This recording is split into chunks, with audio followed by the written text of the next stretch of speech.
स्कूलों में मनमानी फीस, किताबों के अलग अलग नियम और इन सब पर जो बोझ पड़ रहा है वो है पेरेंट्स। इसको लेकर एक मुहिम शुरू हुई है लखनऊ में। हमारे साथ हैं एडवोकेट प्रिंस लेनिन।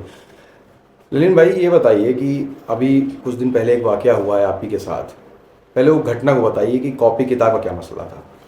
देखिए, मेरे बच्चे एलपीएस स्कूल में पढ़ते हैं। उसकी किताबें वहाँ पे क्लेवर पेन्स नामक एक स्टोर है जिसके द्वारा किताबें बेची जाती हैं। एक और सोनी बुक डिपो था, उन्होंने किताबें बेचना उनकी बंद कर दिया था। अच्छा। तो जब उनसे किताबें लेने गए तो उन्होंने खाली किताब देने से मना कर दिया। क्यों? क्योंकि जो कॉपियाँ, पहले किताबों के ही दाम बेतहाशा आसमान को छू रहे होते हैं, तो उस पर जो कॉपियाँ होती हैं, कॉपियों की भी दुगने तिगने दाम होते हैं। तो मैं अपने दोनों बच्चों की कम दाम में कॉपियाँ अमीनाबाद से ले आया था। तो मैंने उनसे जब खाली किताबें मांगी तो उन्होंने साफ मना कर दिया। उन्होंने कहा बाद में आइएगा, अभी खाली किताबें बिक रही हैं। दोबारा गया तो कहा नहीं, अभी भी किताबें ही खाली बिक रही हैं, नहीं बिक रही हैं, कॉपियों के साथ आपको लेना पड़ेगा। अगर आपको खाली किताबें चाहिए तो अप्रैल के फर्स्ट वीक में आइए। फिर जब फर्स्ट वीक आ गया, 4 अप्रैल हो गया, 4 को मैं गया तो फिर से उसने वही आनाकानी और जिस पर हमारी उनसे बहस हुई और उनके द्वारा काफ़ी अपशब्द कहे गए। तो तब इस पूरे प्रकरण की मैंने एक लिखित शिकायत थाना पीजीआई पर की और साथ ही साथ जिलाधिकारी महोदय को मैंने एक लिखित शिकायती प्रार्थना पत्र दिया, जिस पर एक डीआईओएस के द्वारा एक टीम गठित करके जांच अधिकारी नियुक्त करके उसकी पूरी जांच करा करके रिपोर्ट मांगी गई। अब वो रिपोर्ट आने के बाद डीएम महोदय के द्वारा कुछ निर्देश जारी किए गए हैं। तो इस तरह से आप देखिए कि पेरेंट्स को एक तरफ तो किताबों का बोझ होता है, क्योंकि ये एनसीईआरटी के सीबीएसई से एफिलिएशन है स्कूल का, एनसीईआरटी की बुक्स होनी चाहिए, लेकिन उससे अलग हटके 700-700, 800, 1000 रुपए की किताबें होती हैं जो मात्र कुछ 40-50 पन्नों की होती हैं।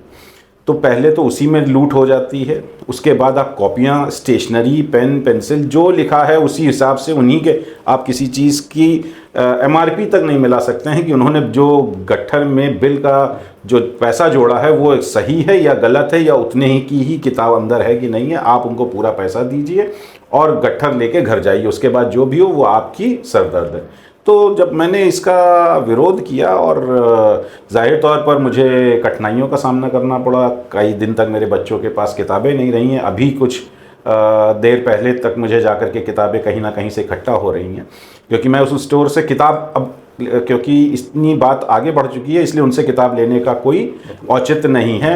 उनके द्वारा तमाम प्रलोभन दिए गए हैं कि मैं किताबें मुफ्त कर दे रहा हूँ, आप कॉपियाँ मुफ्त ले लीजिए, तमाम लोग उनकी पैरवी में। लेकिन अब कार्रवाई चाहिए। ऐसे ही कठिनाई दूसरे किसी अभिभावक के साथ नहीं होनी चाहिए। इस चीज़ का बीड़ा उठाते हुए मेरे द्वारा इस शिकायत के माध्यम से इस व्यवस्था को दुरुस्त कराने के प्रयास किए जा रहे हैं। किताबों को लेकर एक समस्या ये भी होती है कि जैसे जैसे स्कूल वैसे वैसे उनका पैटर्न। तो क्या लगता है कि जैसे प्राइवेट कॉलेज, सबकी बात करते हैं, किसी का नाम नहीं लेना चाहिए, उसके नियम किस तरीके का आपको लगता है होने चाहिए? क्योंकि अभिभावक को सबसे ज़्यादा परेशानी वही है। कोर्स सेम है, अगर 8th में बच्चा है सीबीएसई बोर्ड का तो एक ही जैसी पढ़ाई होनी चाहिए। इसको किस तरीके से आप देखते हैं? देखिए, इसके लिए भी कार्रवाई की आवश्यकता है। क्या आप किसी स्कूल में एडमिशन लेते हैं, क्या देख के लेते हैं कि किस बोर्ड से एफिलिएशन है? यूपी बोर्ड का स्कूल है, सीबीएसई बोर्ड है या आईसीएसई है? मुझे अपने बच्चों को मैं सीबीएसई से पढ़ा हूँ, मैंने सीबीएसई बोर्ड का चयन किया तो मेरे घर के पास ये एलपीएस स्कूल मिला, मैंने उस आधार पे एलपीएस में एडमिशन लिया। आप सीएमएस में लेंगे, कहीं डीपीएस में लेंगे, आप नेबरहुड के प्रिंसिपल पे ही तो चल के कि बच्चे को ज़्यादा दूर ना जाना पड़े। इसका मतलब ये नहीं होता है कि उस आधार पे स्कूल को मनमानी की छूट मिल जाती है। आप जब सीबीएसई से एफिलिएशन लेते हैं तो जाहिर तौर पर उनकी ही गाइडलाइंस को फॉलो करेंगे, उनकी प्रिस्क्राइब्ड बुक्स को ही आपको अडॉप्ट करना पड़ेगा। आपके राइटर में ऐसी क्या खूबी है कि अगर मैं कहूँ न्यूटन का प्रिंसिपल पढ़ना है तो क्या जो एनसीईआरटी की बुक्स में न्यूटन का सिद्धांत है वो आपके राइटर के बुक में इतर हो जाता है? अगर कोई थ्योरम है, कोई प्रिंसिपल है, वो क्या आपके सिलेबस में डिफरेंट आ जाएगा? नहीं।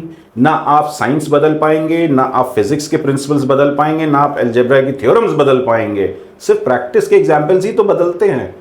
तो आप उसके लिए उस आड़ में जो अपनी मनमानी करते हैं कि जो किताबें 60 रुपए 50 रुपए में बड़े पैमाने पर, मुझे किसी स्टोर का मोहताज नहीं होना पड़ेगा एनसीईआरटी के लिए। किसी भी बुक स्टोर पे जाएं और ये सारी बुक्स अवेलेबल मिलेंगी। लेकिन आज क्या आप देखिए कि बुक स्टोर्स पे बड़े बड़े बोर्ड लगे रहते हैं, फला स्कूल की किताबें। वो बोर्ड या सीबीएसई आईसीएसई नहीं लिखता, वो लिखता है स्कूल का नाम। सीएमएस की किताबें अवेलेबल हैं, डीपीएस की किताबें यहाँ मिलती हैं, एलपीएस की किताबें यहाँ मिलती हैं। तो स्कूल से कहाँ से किताबें सिलेक्ट होने लगी? हम अपने टाइम में अगर कैथेड्रल में पढ़ते थे तो सीबीएसई से थे, एनसीईआरटी की बुक्स से पढ़ते थे। वो बुक्स चाहे क्राइस्टचर्च में चल रही हो, चाहे हर जगह पैटर्न एक रहता था। अब ये होता जा रहा है कि शिक्षा देने के नाम पे हम अपनी मनमानी की किताबें चलाएंगे। बात किताबों की मनमानी की नहीं, बात उसके आड़ में दाम की भी है कि उसमें भी तो कोई रेशियो होना चाहिए। आप क्या कॉमर्शियल एक्टिविटी के लिए कर रहे हैं? आप जब स्कूल के लिए कहीं भी अप्लाई करते हैं तो आप तो यही दिखाते हैं ना कि मैं पब्लिक फंक्शन करने जा रहा हूं। मैं एजुकेशन सिस्टम, यही अस्पतालों का हाल है कि जब आप अस्पताल खोलने के लिए जाते हैं तो जब आप कोई परमिशन ले रहे थे तो आप मरीज की सेवा का ही भाव दिखाएंगे। आप कमर्शियल, वहाँ भी जेनरिक दवाइयों को लेकर परेशान, उसके बाद आप किस तरह से काम करने लगते हैं। आप अपने यहाँ ही मेडिकल स्टोर खोल लेते हैं और वहीं से दवा आपको लेनी पड़ती है, वही दवाई लिखेंगे और वहाँ की वो दवा वही लिखी जाएगी जो बाहर नहीं। तो ये हर जगह जो हिसाब चल रहा है, ये कहीं ना कहीं इससे आम नागरिक को ही और कमज़ोर वर्ग को सबसे ज़्यादा नुकसान होता है। हम तो किसी तरह कुछ चंद पैसे अपने कमा करके बच्चों की पढ़ाई का बीड़ा उठा लेते, लेकिन तमाम ऐसा वर्ग भी है जो 10,000 15,000 20,000 की जिसकी तनख्वाह होती है, उसमें उसके अगर 2 बच्चे हैं 3 बच्चे हैं तो कैसे उसका गुजारा होता है, कितनी पीड़ा से उसको गुजरना पड़ता है, इसका किसी को कोई सरोकार नहीं रह गया है। और ये जिस तरह से आदेश आते रहे हैं, ये आप देखिए कि पुराने भी कितने आदेश पड़े हुए हैं कि फीस नहीं बढ़ेगी, किताबें नहीं, लेकिन जब एडमिशन चालू हो जाते उस सत्र पे ये सारे अधिकारी, नोडल ऑफिसर सब कहाँ होते हैं? क्यों नहीं जा करके स्टोर पे खड़े होकर के देख रहे होते हैं कि काम सही से हो रहा है कि नहीं? क्यों नहीं जा करके स्कूल में बैठ करके मैनेजमेंट से पूछते हैं कि आपने जो बुक्स प्रिस्क्राइब की हैं कैसे चयन की हैं? एनसीईआरटी का सिलेबस है तो ये इस बुक में आपने क्या अलग से डाला है जो आप इस बुक को, फला बुक को रिप्लेस करके आप दूसरी बुक चला रहे हैं?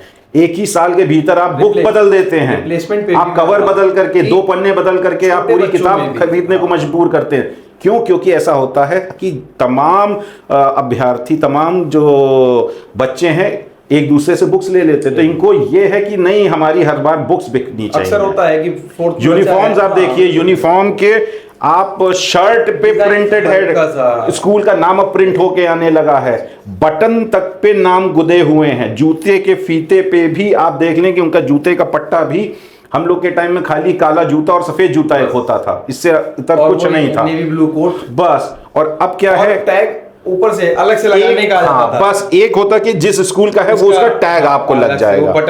अब उन्होंने सब चीज को कि मतलब मेरा स्कूल तो मेरी ड्रेस, मेरा ये, उनको एजुकेशन से मतलब नहीं है। आप इतना सब करने के बाद भी आपका बच्चा पास हो जाएगा, स्कूल भरोसे कोई गारंटी नहीं है, आपको पढ़ाना पड़ेगा, कोचिंग, ट्यूटर सब करना, क्योंकि उनका काम है खाली आपको किताबें खरीदवाना, ड्रेस खरीदवाना, बोर्ड पे टीचर क्या लिख जाती है उससे कोई मतलब नहीं, बच्चे ने समझ के पूरा उतारा कि नहीं उतारा, वो कॉपी उस तरह से चेक नहीं होती, बच्चे की कॉपियों में गलत होता तो भी टिक होगा टीचर का, वो नज़र तब आएगी जब एग्जाम में चेक करेंगे, तब उसकी गलती पे ज़्यादा ध्यान देंगे, क्योंकि उनको नंबर काटने हैं या देने हैं।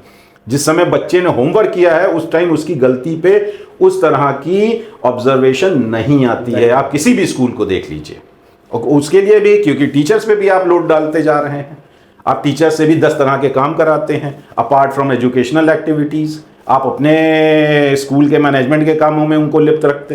तो जो एक जो कॉमर्शलाइजेशन हो रखा है इस वक्त इस एजुकेशन सिस्टम का, कहीं ना कहीं बहुत गंभीर विषय है, और जो आदेश हैं वो फौरी तौर पे आदेश नहीं होने चाहिए, उनका अमल भी सुनिश्चित करना होगा। नहीं तो क्या ये जो एनसीईआरटी पे बार बार चर्चा होती है कि एनसीईआरटी का पाठ्यक्रम पढ़ाया जाएगा, एनसीईआरटी से पढ़ाया जाएगा, क्या लगता है कि जो किताब और कॉपी ये सब जो सिंडिकेट जिसको हम कह सकते हैं, क्या ये हावी है? क्योंकि सरकार की अगर चीज़ों को नहीं माना जा रहा है, लागू नहीं कराया जा रहा है ठीक से, तो कहीं ना कहीं इसके पीछे क्या लगता है आपको, किसका मेन कारण?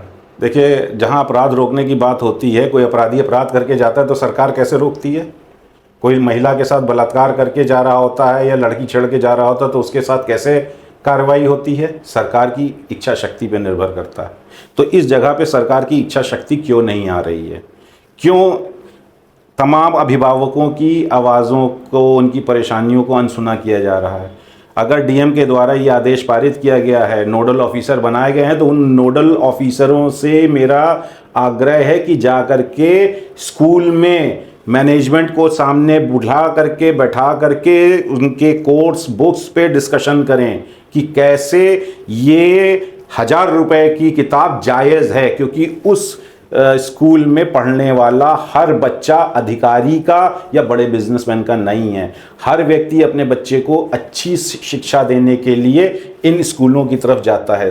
तो उसका मतलब ये बिल्कुल नहीं कि स्कूल को मनमानी करने की छूट होगी, क्योंकि स्कूल जब स्कूल चलाने के लिए परमिशन लेता है तो वो पब्लिक कॉज दिखा करके, आप क्या स्कूल को जो ये बड़े बड़े भूखंड दिए जाते हैं ये किन रियायत पे मिलता है ना, तो आप रियायत स्टूडेंट्स को क्यों नहीं दे रहे हैं?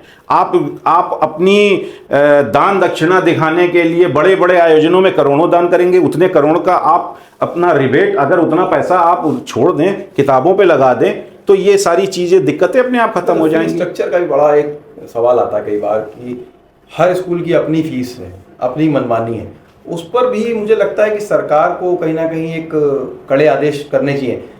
आपको याद होगा पिछली सरकार में 17 से 22 वाली सरकार में दिनेश शर्मा जब थे डिप्टी सीएम थे, उन्होंने एक नियम कुछ बनाने के लिए प्रयास किया था, लेकिन वो मुझे लगता नहीं है कहीं वो लागू हो पाए। देखिए, नियम तो अभी भी इस सरकार में भी आप देखिए कि शिक्षा मंत्री जी का बयान आ रहा है कि जो कॉपी किताब इस तरह से कर रहे हैं उन पे एफआईआर दर्ज हो। कितनों के ऊपर एफआईआर दर्ज? मैंने जो दी है शायद अभी तक एफआईआर नहीं दर्ज हुई है। मैंने आगे आकर के शिकायत थाने पे दे रखी है, लेकिन अभी तक एफआईआर दर्ज नहीं हुई है।